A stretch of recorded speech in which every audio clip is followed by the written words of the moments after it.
Hey guys, this is Abhishek Abhad and you're watching Triathlon Made Easy. This is the second part of the triathlon video series, and today we are going to talk about the first leg of the triathlon, which is the swim. So let's get started.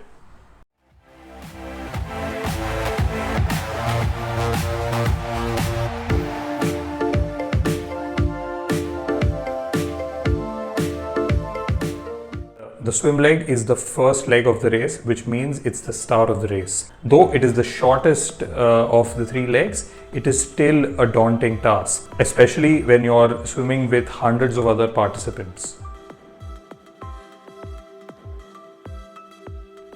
The swim part generally takes place in the open water, meaning lakes, oceans, and sea, or in the smaller local races, it could happen in a pool as well.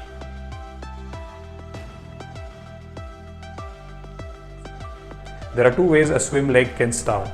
It could be a rolling start or a mass start.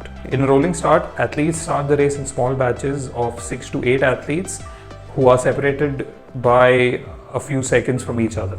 This is done for the safety of the athletes and ensure that each athlete gets good amount of space to swim. The athletes line themselves up in a straight line, one behind the other, based on their estimated swim time. This means the faster athletes will line up at the front, whereas the slower athletes will line up behind. This ensures that the faster athletes are not obstructed by slower swimmers. At the same time, the slower athletes are not trampled by the other faster swimmers.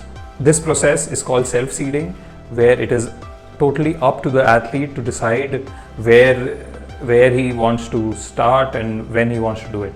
The athlete's time will, however, start only when they enter the water.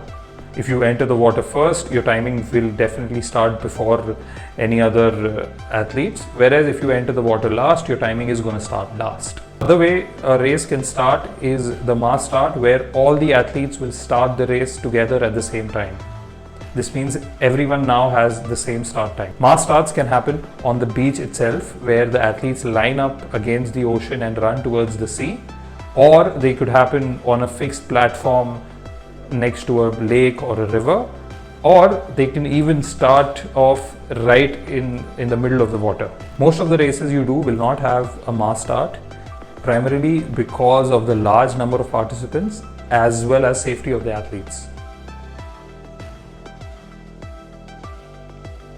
Now, the swim leg could have a single loop where you enter the water, take a loop, and come back out of the water, or it could have multiple loops with an Australian exit. Australian exits are basically loops where you come out of the water once and you enter the water again for your second loop. Sounds familiar? This is what the Ironman Goa race format had as well. The very first cutoff of the race happens after the swim. If you don't exit the water before the first cutoff, your race is over. Now, these cutoffs will differ from race to race, and it is best if you ask the officials well beforehand and plan your swim accordingly.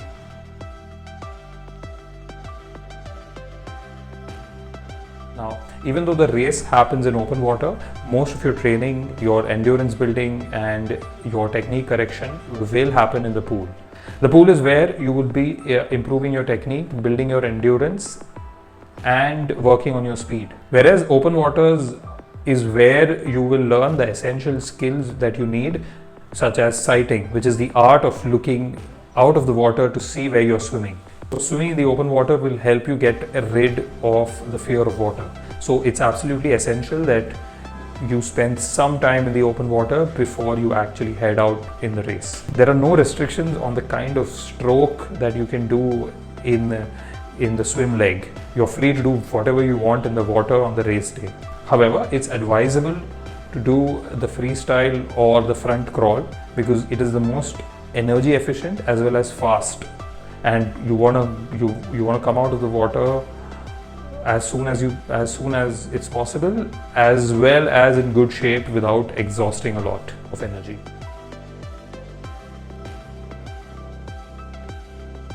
Now, if the water is cold, it's below a certain degree, which is what happens in European races, you are allowed to wear a wetsuit, which is made out of neoprene, which is a type of rubber, and the wetsuit actually helps you float a bit as well as to keep you warm. Now, can you stop during the swim leg? Well, technically yes, you can, but keep in mind the other swimmers are still gonna swim. You need to move aside and take a halt. There are safety buoys and there are boats and there are people who are there from the official side to assist you, and you can obviously wait there if you're tired, but with the only condition that you cannot take their help to go forward.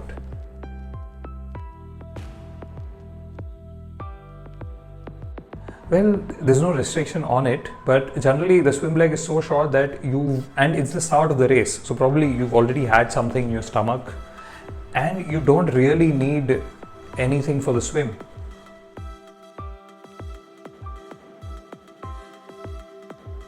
Swimming, in my opinion, is why triathlons are not that popular in India, and swimming is what stops us from doing our very first race.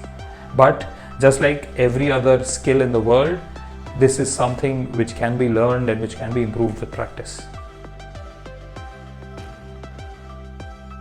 After the swim, you head off to transition 1, which is where you change your clothes and get into bike gear. What is transition?